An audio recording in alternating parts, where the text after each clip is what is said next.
Up here's where your biggest risks hide: leaks, mold, and expensive damage. Most commercial roofs fail slowly until they fail big. Why rip it off when you can restore it? Our silicone coatings stop leaks, prevent mold, and extend your roof life without the high replacement cost. It's a 30-year watertight roof, energy efficient, leak-free, and half the cost of replacement. And it's backed by GE's manufacturer warranties. Facility managers love this. No disruption, no tear-off, and long-term protection for your property. Trust Absolute Restoration for your commercial roof. Community is the way we find our strength and share our hope. It's the way dinner on the table brings a family closer together. It's the way we make sure his first chapter book is the first step on his path to greatness. It's the way we rally in hard times and rise back up stronger than ever. United is the way we come together so everyone can thrive. Join us at unitedway.org.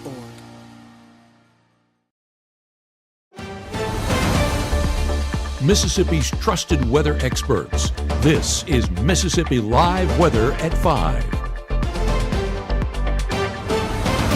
Well, it's Monday, and that means we have officially started a new week here in North Mississippi. Welcome into Mississippi Live Weather at 5. I'm meteorologist Gabe Maynor, and today was a good day. Started off on the right foot with a few of those showers, and luckily those rain chances not going anywhere. What we're tracking here in the Room to Room Weather Center is more showers heading into this evening. Now, that's only for a couple of us, but we'll take all the drops of rainfall we can get, and rain chances do linger for some heading into that extended forecast, but still very isolated, and really emphasizing that for some because it's not going to be impacting everybody.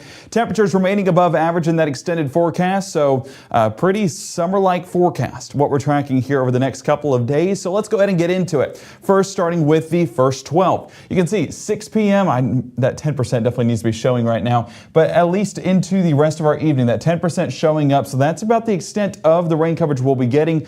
Not everyone getting those rain chances, but at least for a few, some decent downpours are happening. Temperature-wise, cooling off 87 down to 75, down to the mid-60s heading towards tomorrow morning, so a comfortable start to our Tuesday. Yes, one day is already knocked out in our work week. 91 degrees here in Crenshaw. You're seeing some of that transpiration there in the distance, some of those downpours as well. I want to point out that this is actually looking southwest. We don't need to turn this more towards the east because that's where some of those showers are popping up. They're northeast Panola County, close to the Senatobia area, basically right along a little bit east of I-55 where we're seeing those showers start to develop.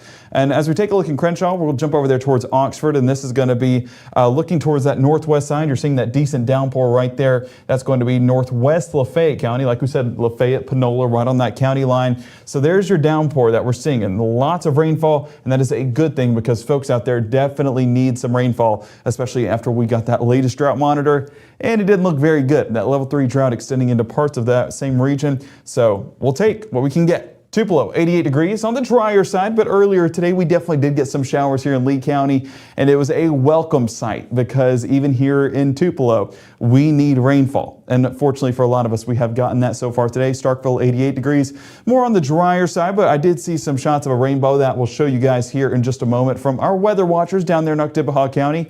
Got a great shot of one, actually got a great shot of several, and we'll see that here in just a moment. So where we're seeing those showers right now, like I said, Panola and Lafayette County getting that the most southerly one. Well, let's go ahead and jump into that. And these are moving not very fast. We're talking about 10 miles an hour at most. And that one right there that we're seeing there towards Tyro, Glenville, and Free Springs, that's going to be about 34 lightning strikes over the last 30 minutes or so. So definitely an electric storm. And as we cycle this back over the past, let's do 30 minutes on it. Starting to see a collapsing phase. As you can see, a decent hail core on that earlier on, about 445 into 450. Let's see, right there, 450. I mean, we're seeing some decent bit of a core, a decent bit of a hail core possibly, so some small hailstones being produced, but that now pushing into Glenville, not nearly as significant, and like we said, that speed not overly high. So if we track that out, we're talking about 10 miles an hour at most. I'm going to take the heart of this storm, take it about 10 miles an hour, and keep that southwesterly pace. Haze crossing by about 5:32, crossing into Panola County, and like I said, staying on the east side of I-55, but very close. So folks around Sardis that are needing some rain rainfall. I think we barely miss this one or maybe get a few drops on the outskirts. Let's keep going up the line. And this one towards the north there, towards I-22 and Holly Springs. Like we said earlier, that first one was a collapsing phase. Let's track this one over the last hour or so. And you can see that this one's definitely starting to mature, basically taking that energy a bit, because with the summer thunderstorms, you have this cyclical pattern. And so they start to build and increase, but once they're fully mature, they start to collapse. And that's what we're seeing on this leading one. Definitely matured and is now starting to collapse. But this one on the back end definitely looks more impressive and starting to get some of that electricity there in the sky as we're getting some strikes there on the east side of Holly Springs. So let's go to the latest scan. And again, we're going to take this one about 10 miles an hour towards the southeast, or southwest, should I say. And we're going to go more of a southerly motion on that. We're seeing Waterford 512, Malone 539, and Spraggins by about 548, crossing over I-22 right now. Could see a few sprinkles there on the leading edge, but this is going to be for the heaviest portions of that thunderstorm. Let's keep going north. Actually, I'm just going to go ahead and extend it out because this one is actually all the way by the Tennessee state line. You're comparing storms, and this one definitely looks the most impressive out of the two, or out of the three, should I say.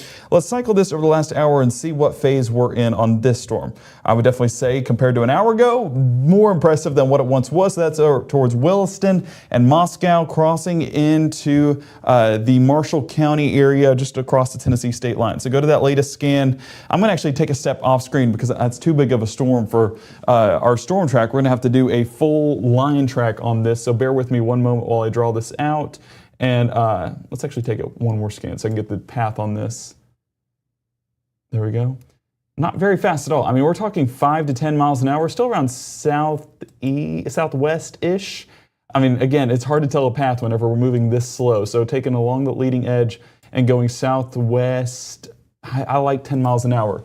We'll see Sladen by about 526, Hayes Crossing 539, Hayes 540, Mount Pleasant 602, and Matt closer to about 603. You can see that could trend more towards Holly Springs depending on how far this builds south, but as of right now, we like that track and where that direction it's headed. Let's go back on the home view and we can definitely see that we are not, watching anything else on radar. Those are really the main storms. This one there towards Hollandale, that we'll say, let's go ahead and track that one out because we haven't had anything on radar in quite a while. Might as well take advantage of it while we have some stuff on radar. So let's go a 1 hour loop on this and compare it. So yeah, definitely similar to what we've been seeing for those two other storms we just tracked. This one's still maturing a bit. Are we expecting any severe weather? No. And honestly, with the movement on this, let's go back and do that one more time. That has remained right over the top of Grace and Hopedale. I don't see any movement on that, really. I'll take it a little bit of a track, but I really have it remaining right over the top of Hopedale for a few more minutes if it were to go anywhere. Myersville and Elsley by about 550, 555, somewhere in there, and Ashland 6 o'clock. That's the extent of this path, and that's about 5 miles an hour on that track. So you can kind of get an idea.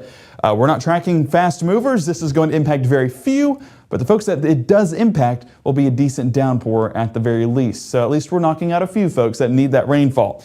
Reason why we're seeing this is we have this high pressure center that's out there just towards the northeast of us, and we also have a high pressure center out there towards the west. When you get this interaction, you basically get these winds that are, can I not draw? I don't think I can draw on this. We'll draw in a second. But you get this shear axis right over the top, and that's really visual right there with that line of storms forming right over the top. And we're, of course, fortunate that we're getting a few of those showers on the outskirts of that shear axis. Arkansas, Missouri, and Iowa, really the main folks that are getting a large part of those showers. So let's go ahead and take Futurecast out just a bit. And what you'll see here is, of course, those showers remaining prominent there towards Arkansas, Missouri, and Iowa. And again, we're on the outskirts of that. But then you also have some of that moisture fluctuating in off there towards the Atlantic coast. So a large part of showers are out there towards the Carolinas, whereas we're really just trying to soak in as much of that shear axis as possible. That, of course, continues towards 10 o'clock. And let me zoom it in for you guys so that we can get a better visual on the tracking of these storms. And I will say models are showing some impressive returns there by 10, 11, and 12 o'clock overnight. So some decent outputs and hopefully forming into some decent outputs of rainfall as long as models continue to verify itself. All the more reason to tune in tonight at 10 is because we'll be tracking these in the latest model runs and how they compare to each other, talking about all the runs throughout the entire day. So 8 a.m., a lot of those showers still out there towards the Mississippi Delta, and that's where a good portion of these will remain. So 20% coverage is what we have for our morning commute. Of course, those 20% linger all day long. That's really the extent of our coverage. It's going to remain very isolated, but for the folks that do get those chances, will have some decent outputs of rainfall. Like we said, slow movers. These aren't moving hardly at all, 5 to 10 miles an hour at most. Those conditions drying out late on your Tuesday. And of course, we'll have a better look at that here coming up in the next 60. But what you need to know, it's going to be a hot forecast for those that stay dry, and for those that get a little bit of that rainfall, rain-cooled relief will be a result of that as well. So we're tracking all of that here in the Room to Room Weather Center in more detail coming up in the next 60. So we hope that you stay tuned, and of course, try and stay dry if you're out there in the Mississippi Delta. Your family deserves the most beautiful smile possible. At Tupelo Smiles, we use precision dentistry and advanced technology to make visiting the dentist an amazing experience. Relationship-based comprehensive care. Come discover the difference at Tupelo Smiles. March 24th, 2023 was a normal Friday. You know, we knew the weather was not good, but we needed to take shelter, and we didn't have shelter. My husband and almost 2-year-old daughter, Ethan and Riley, they did lose their lives in the storm. We're still recovering from it. We'll always be recovering from it. Matt Laupon cares about the community. He's not just there to collect a paycheck. I feel like Matt Laupon has proven himself trustworthy.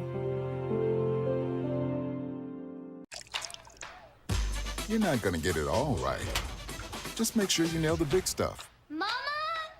Like making sure your kids are in the right seat for their age and size. Get it right at nhtsa.gov/the right seat. Right now, from the Room to Room Weather Center, here's meteorologist Gabe Maynor.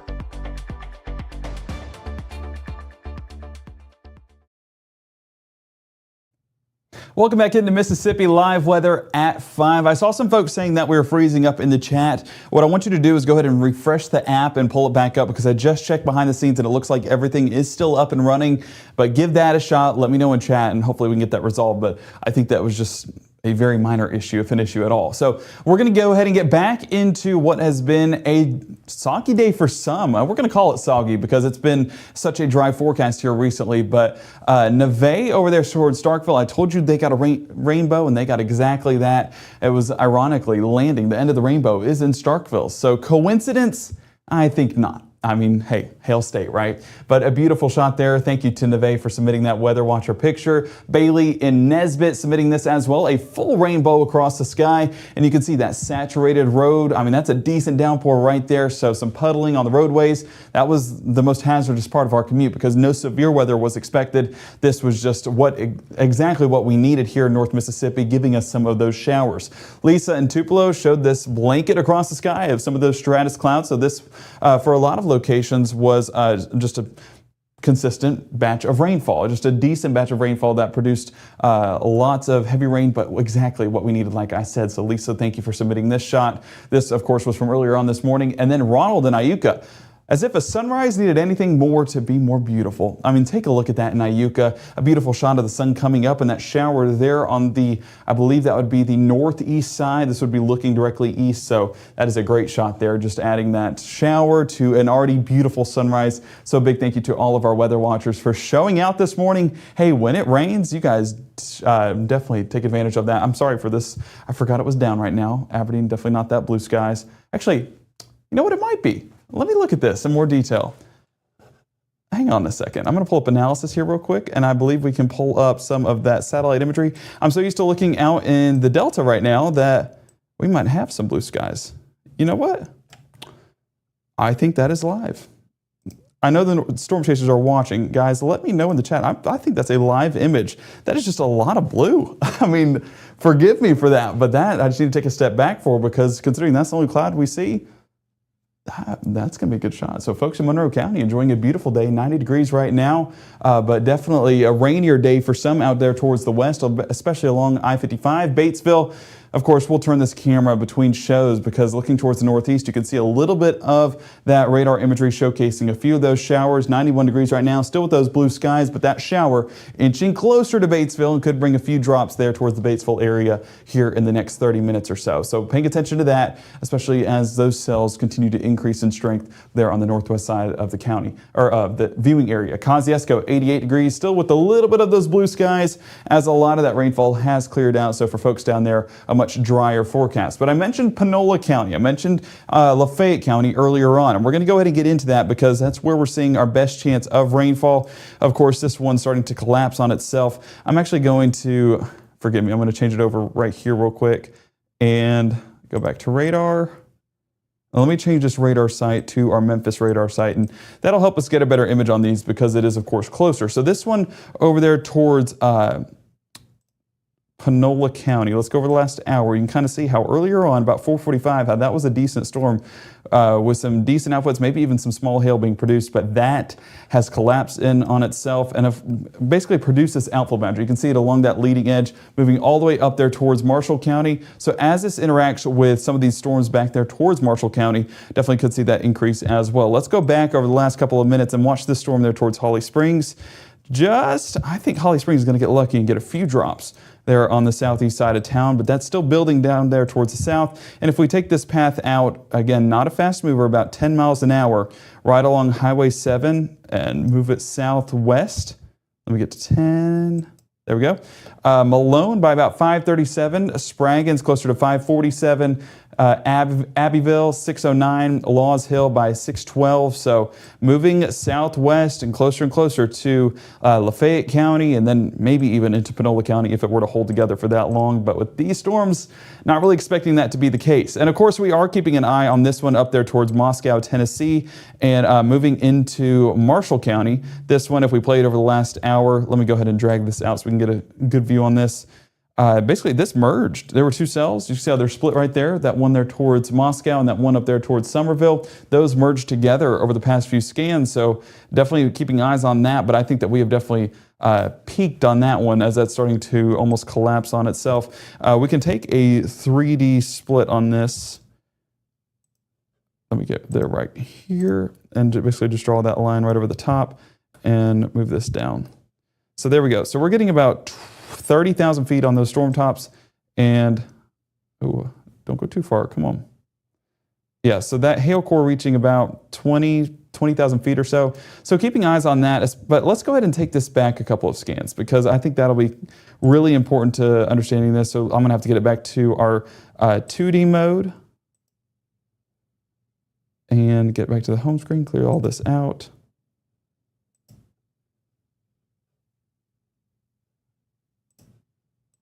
Okay, there we go. So let's get back on this storm, and I'm going to have to go back up to Memphis and take it there and view this storm, and I will get a cross split on this one more time.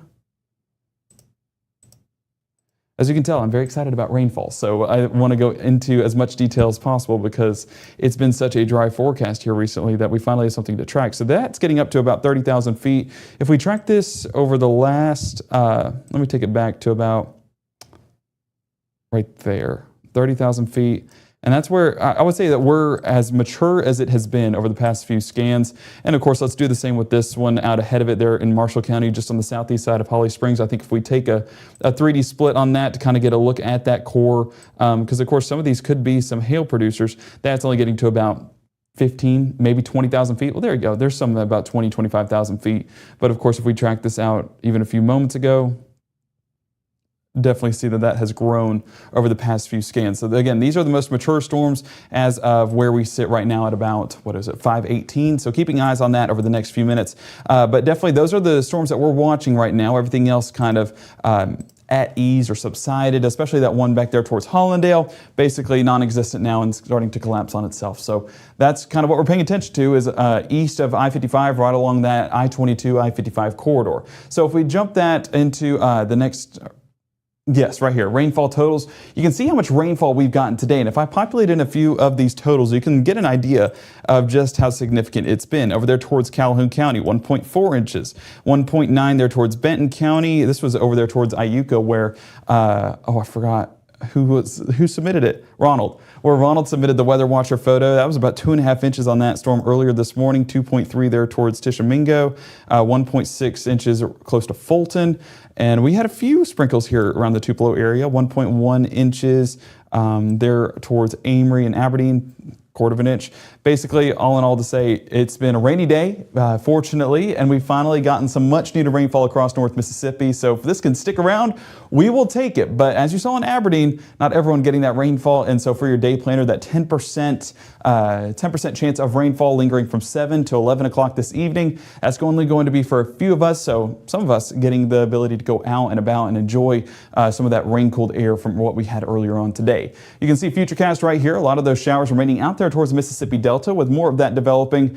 I think it is lagging a few hours behind because these storms that are showing up right here, we're basically seeing those right now. So the fact that these are finally showing up about 8, 9 o'clock tells me that we're lagging a little bit behind on our Futurecast. So move these up a couple of hours and it shows that more development is expected there towards Panola County, Tate County, and over there towards the South Haven and Hernando area. But those showers do linger and form into a few thunderstorms as well there by 2 o'clock. So this would be more like 10, 11, and 12 o'clock this evening. But chances linger all the way into tomorrow morning. So your Tuesday morning, yes, it will be starting out mild, but could be starting out rainy for a few of us out there in the Mississippi Delta. 65 to 70 degrees, that's kind of the range that we'll be seeing tomorrow morning. And of course, that 20% chance of rain that we'll have towards morning lingers towards the afternoon, and 92 degrees around that drop-off time frame. So if we track Futurecast throughout your Tuesday, you can see that those showers do linger, but very sporadic in nature. So right along that shear axis, so there's not really a uniform development of these showers and storms, but there is still the chance at showers and storms. So we'll keep that and definitely smile about that forecast because of how dry things have been recently. Now, where we do get that rainfall to form, some decent outputs are expected with some of those yellows, oranges, and reds popping up. So that is a beneficial sign, especially for our farmers out there that live along I-55, because that means that some of your crops will be getting that rainfall that you've been praying about here recently. 3 p.m., they do try to trend a little bit more east, and so hopefully that means some folks in Union, Pontotoc, Lee County get a few of those showers before the day ends in and of itself. So that's basically the extent of your rain chances. They linger into that 6 o'clock hour as well. And whenever we're looking at that forecasted rainfall, I mean, we're talking 1/100th of an inch, but where those showers pop up, I know it's not showing it here. We could see up to a 1/2 inch in some spots because of how heavy those downpours are and how slow moving these storms are. But where it's dry, hot conditions still persist. 92, 93 degrees across North Mississippi with feels-like values right around that same margin. So with moisture in the air, not exactly bringing that oppressive humidity with it, it's just going to be, again, some of those comfortable conditions. So Tuesday night, those showers start to dissipate out, and we'll be seeing some calmer conditions overnight. I know it's trying to sprinkle in a few of these showers overnight. I'm not exactly sold on that, so I would say that we are remaining, for the most part, on the drier side heading into our Wednesday morning. Now, Wednesday does have more showers that are trying to push into the forecast, especially with that sporadic development there towards the afternoon. This is what I would believe more than that heavy batch down there towards Pickens and Noxubee County. But as we push into our Wednesday evening, those chances dissipate out, and again, we'll be in a drier forecast heading into our Thursday. Thursday, actually the driest of the next 7 days. So if you need anything done outside, like mowing the lawn, if you missed out on the opportunity last week, well, then there's your opportunity this week. High temperatures, low to mid 90s, like I mentioned, and those heat indices right around that same margin. So every single day, luckily, we are avoiding that oppressive Mississippi humidity. It is just going to be those hot temperatures in and of itself. So 20% coverage for Tuesday, Wednesday, and into your Friday, but Saturday, Sunday, more rainy conditions are pushing into the forecast. At least that's how models are trending. And that's one of the things we'll be walking through tonight on Mississippi Live Weather at 6. So make sure to tune in because we'll have the latest details on that outlook for your Saturday and Sunday and for the next couple of weeks, some of that tropical outlook as well. But temperature-wise, climbing into Thursday, mid-90s expected by then. I will say heading into this week, whenever we were talking about the forecast last week, conditions definitely looked worse temperature-wise. But since that moisture pushed into the forecast, we have started to pull back on a little bit of that heat, and I think that has benefited us greatly because not only has it given us cooler conditions, it has also given us the rainfall that we so desperately need. So Saturday and Sunday, still your best chance of seeing a few of those showers, and we'll have more details on that coming up tonight at 6. So that's going to be here in the next 30 minutes or so make sure to tune in. And of course, if you have showers, if you live over there towards Panola County, go ahead and snap a picture, submit it to us at Mississippi Live Weather. We love showcasing what you guys are seeing, and we never miss an opportunity to show a Weather Watcher picture because you guys are a part of our team. So if you want to download the app, that is the best way to submit those pictures right here on the bottom left and right of your screen. Go ahead and scan that QR code today to get the latest weather information, but also provide the latest weather information with those pictures out in the field. And I just want to check right here to make sure that everything is going smoothly. Natalie, if you can let me know if that is still frozen, we can address that. But I think we fixed it. Everyone looks like it's still running smoothly. So folks out there, I hope you're staying dry. I hope you enjoyed some of the rainfall we got earlier on today. And of course, we'll have the latest details coming up tonight at 6. That is the next broadcast that we have for Mississippi Live Weather. And of course, back tonight at 10 with more on those model runs that'll get us a better idea on when those showers push in. So we thank you so much for joining us at 5. We'll see you back here tonight at 6 for the very latest on what to expect for your forecast.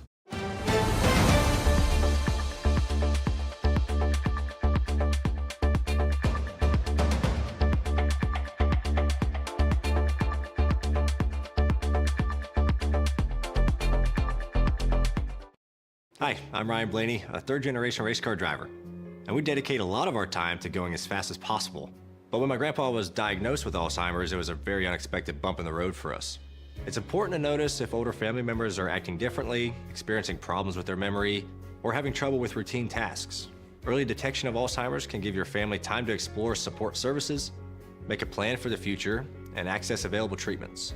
If you or your family are noticing changes, it could be Alzheimer's. Talk about seeing a doctor together. Dijimos que nunca romperíamos la regla de los 3 segundos. Nunca haríamos esto. Y nunca nos convertiríamos en una mamá con minivan. Como padres decimos nunca sobre muchas cosas, pero los nunca a veces suceden. Así que, aunque digas que nunca dejarías a tu hijo en un auto caliente, es algo que puede suceder. Antes de alejarte del auto, siempre para, mira, cierra.